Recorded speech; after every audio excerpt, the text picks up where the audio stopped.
Part 1. You will hear a woman, Paula, phoning her friend Ralph about an application to the local council for money for their drama club. First, you have some time to look at questions 1 to 3.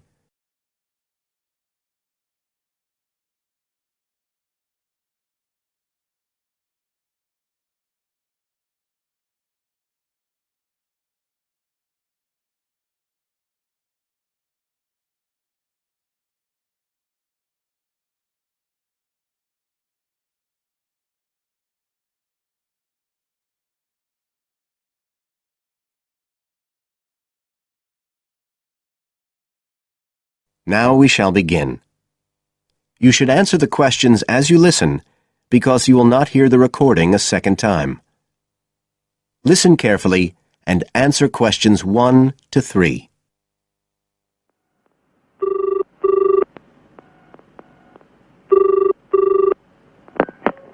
Hello? Ralph, it's Paula. Hi. You know I told you we could apply to the local council for money for our drama club? I've got the application form here, but we need to get it back to them by the end of the week. I could send it on to you. You really ought to fill it in as president of the club, but I don't know if it'll get to you in time. Well, you're the secretary, so I expect it's okay if you fill it in. Yeah, but I'd really like to check it together. Right, that's fine. Like, the first part asks for the main contact person. Can I put you there? Sure. Right, so that's Ralph Pearson. Oh, and then I need your contact address. So that's 203 South Road, isn't it? No, 2:30. Oh, sorry, I always get that wrong. Then it's Drayton. Oh, do you think they need a postcode? Better put it, it's DR6 8AB. Okay. Telephone number. That's 01453 586 098, isn't it? Yes. Right. Now, in the next part of the form, I have to give information about our group. So, name of group, that's easy. We're the Community Youth Theatre Group.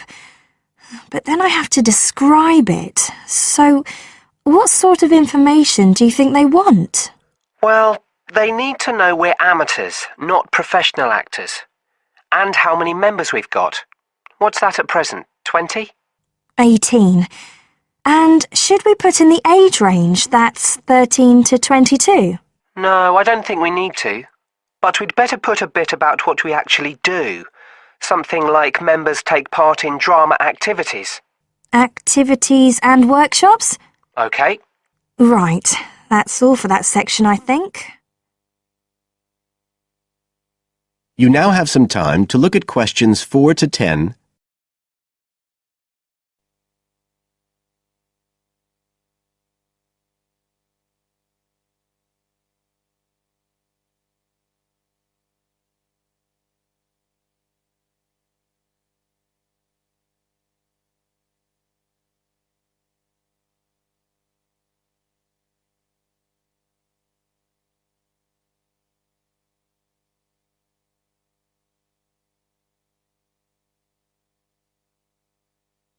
Now listen and answer questions 4 to 10.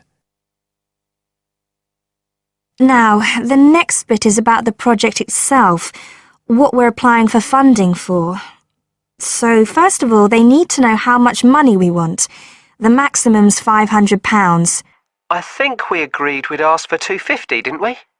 OK. There's no point in asking for too much. We'll have less chance of getting it.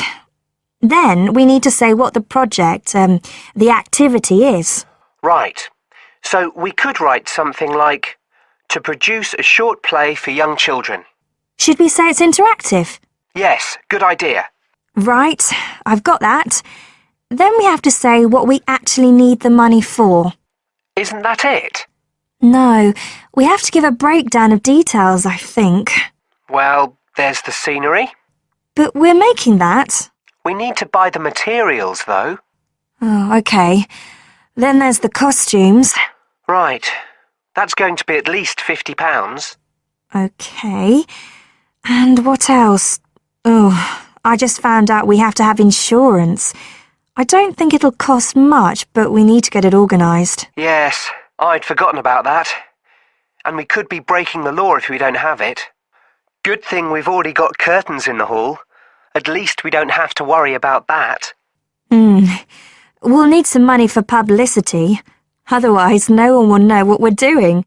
And then a bit of money for unexpected things that come up. Just put sundries at the end of the list. OK, fine. Now, the next thing they want to know is if they give us the grant, how they'll be credited. What do they mean, credited? I think they mean how we'll let the public know that they funded us. They want people to know they've supported us. It looks good for them.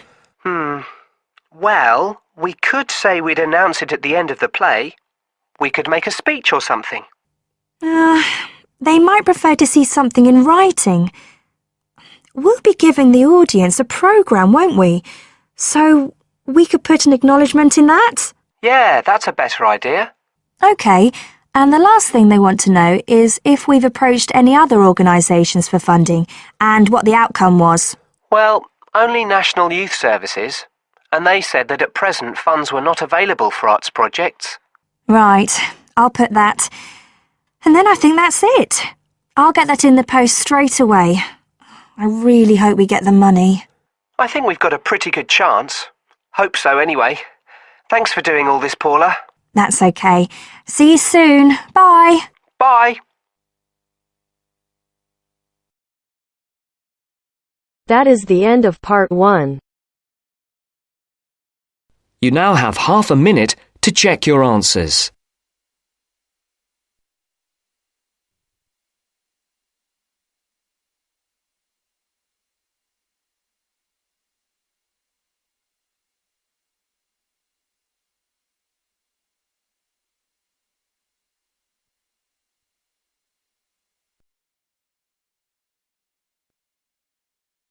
Now turns to part 2. Part 2. You are going to hear a teacher helping high school students visiting from an overseas school to fill in a school excursion permission note. First, you have some time to look at questions 11 to 17.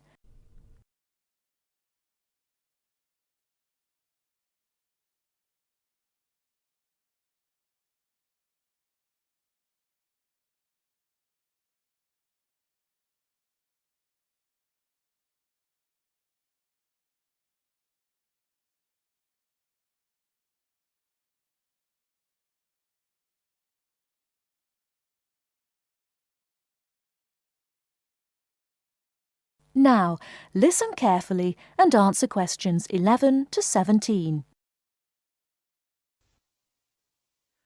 Good morning, students. My name is Mrs. Brown, and I'm in charge of the school excursion next week. Please take out your school excursion permission note so you can fill it in. For insurance purposes, this note must be signed by your guardian or the group leader. First of all, fill in the name of your class. Everyone here is in 3A, aren't they? So write 3A where it says class. We're going to the Blue Mountains, which is great. So this is the school excursion to the Blue Mountains. The day we leave is Monday. That's Monday, June 10. We are travelling by bus all the way, so we don't have to worry about changing trains or anything like that. The bus will leave from the front gate at 8 a.m. I know we usually use the side gate, but because of the roadworks we will be using the front gate when we leave. However, when we return, the roadwork will be complete, so we'll use the side gate. We expect to be back at 6 p.m. It's going to be a lovely day. Your teachers will give you tasks to do when we arrive. We'll provide fruit and fruit juice on the bus, but you must bring your own lunch. While we're on the excursion, we'll be moving around a lot in some fairly rough country. Be very careful to wear strong shoes. It's very important that you look after your feet very well. Now, does anyone have any questions they want to ask? Before you hear the rest of the talk, you have some time to look at questions 18 to 20.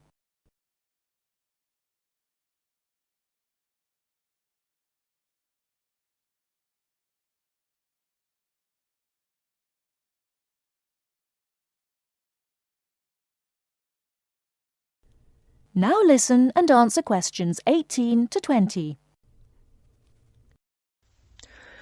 No questions? OK. I'd just like to fill in a few more details. The bus should arrive in the Blue Mountains at 11 a.m. We'll have time to do the first of our tasks before lunch. The bus is not a new one, but it does carry one piece of special equipment, a first aid kit. I certainly hope we won't have to use it, but it's nice to know it's there in case we have a medical emergency. The other class on this excursion is 3B, so I know it'll be a good day. The last time 3A and 3B went out together was a thoroughly successful excursion. That is the end of part 2. You now have half a minute to check your answers.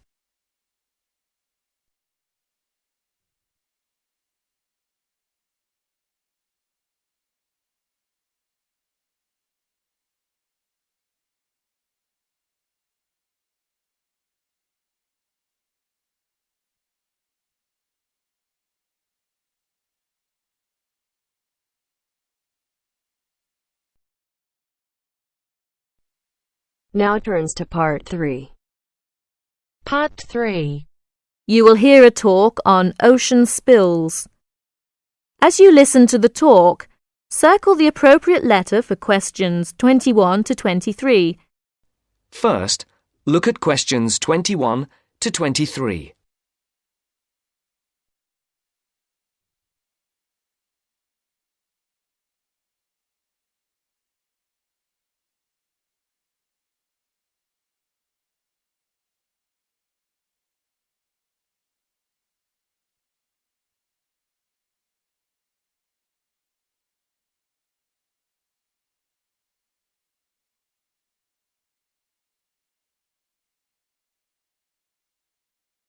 As you listen, answer the questions. Good morning, everyone. Today, I'll talk about unusual ocean spills that have occurred in the world's oceans. In November of 1992, people at beaches in Canada and Alaska noticed something strange. Blue turtles, red beavers, green frogs, and yellow ducks came bobbing toward them. They soon found out where the strange creatures were coming from. A ship from Hong Kong was on its way to Tacoma, Washington, when it was hit by a severe storm in the middle of the Pacific Ocean. During the storm, huge waves washed 12 containers overboard. Inside the containers were 29,000 plastic bath toys. One of the containers opened, and thousands of plastic bath toys spilled out and began to float across the Pacific Ocean. 10 months later, the first yellow ducks arrived on the North American shore. Beachcombers along the shore began to find the toys and reported them to local newspapers. But the people who were most excited by the plastic toys were the oceanographers. It gave them an opportunity to study ocean currents and winds. Before the conversation continues, look at questions 24 to 30.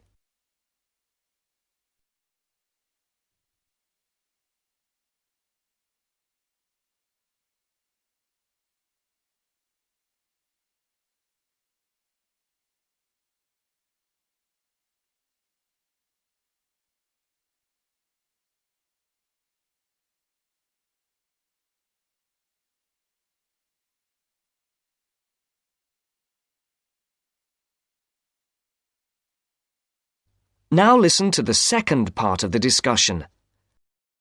Oceanographers drop bottles into the ocean to study these things. But it would be too expensive to drop 29,000 bottles into the ocean at once. Imagine the value of studying the plastic ducks and frogs. This gave some interesting information to the oceanographers. The first toys were picked up in Sitka, Alaska, 10 months after they were washed off the ship. Some headed back into the North Pacific, while others drifted around the Arctic Ocean and headed for the North Atlantic. Many of the toys were swept northeast by the wind and were frozen in the ice of the Bering Sea. They're expected to cross the North Pole and float on down to the British Isles. This reminds me of another unusual ocean spill. In 1990, a ship travelling to the west coast of the United States from Korea was caught in a severe storm. The waves swept 21 containers of Nike shoes into the water. Scientists estimate that about 80,000 running, jogging and hiking shoes, 40,000 pairs of shoes, to you and me, hit the water at once. The shoes were for men, women and children. About 6 months later, people at beaches from Oregon to British Columbia began to find running shoes washed ashore. By the end of the year, Washington newspapers reported people finding hundreds of shoes. In Seattle, thousands of shoes floated to shore. Since the shoes were not attached, they arrived one at a time. The shoes were dirty, but after they were washed, they were still in good condition. People set up exchanges to find matches for their shoes. Oceanographers studied the information to learn more about the ocean. Some Nike shoes reached Hawaii, others went to the Philippines and Japan. According to the scientists, some of the shoes are on a trip around the world and should end up back in Washington and Oregon. Can you believe it? Many pairs of running shoes, as well as plastic ducks and frogs, are still on their ocean journey. So if you go to a beach anywhere in the world, don't be surprised if you see a green plastic frog or a woman's size 7 jogging shoe bobbing toward you. So keep your eyes out so you may find free bath toys and even a new pair of shoes. Thank you for attending my lecture. That is the end of part 3. You now have half a minute to check your answers.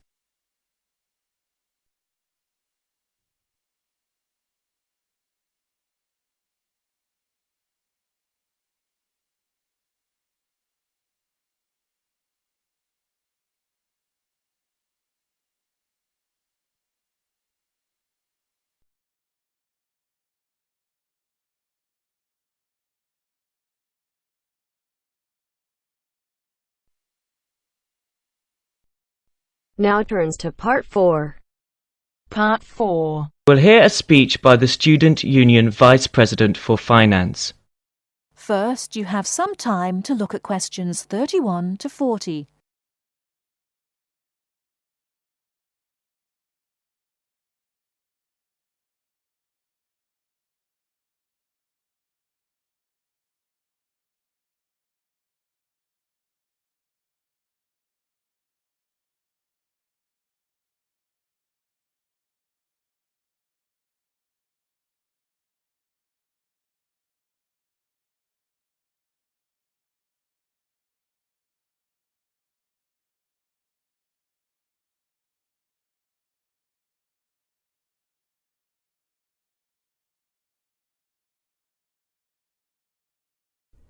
Now listen carefully and answer questions 31 to 40.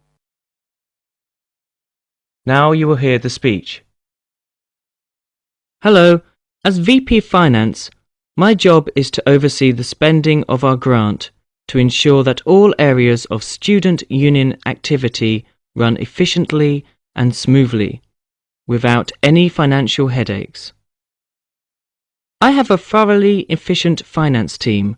Ursula, Ella and Henrik. We are all here to help you as best as we can. Remember that even though I administer the union's finances, it is ultimately you who has the final say in expenditure policy, either directly, through the democratic process of the general meetings, or by voicing your opinions through the Executive Finance Committee.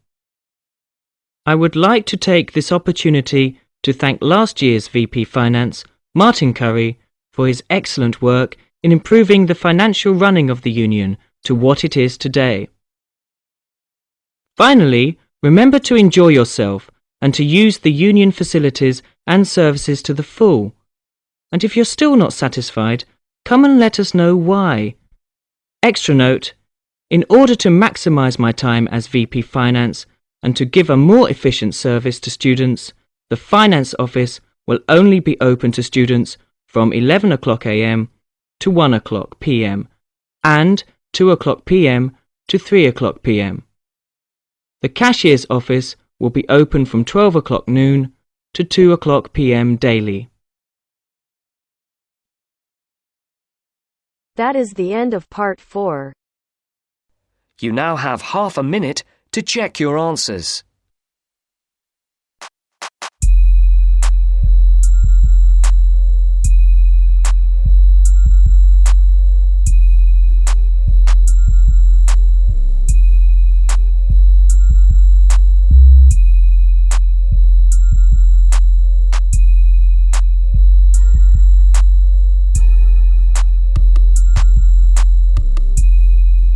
Welcome to our channel. Today in this video I'll discuss with you writing task 1, and the question for today is the maps show changes in a local industrial village of England called Stamford between 1985 and 2015. So we can see a lot of changes are there between 1985 and 2015. If I have to show you both the images, I have to.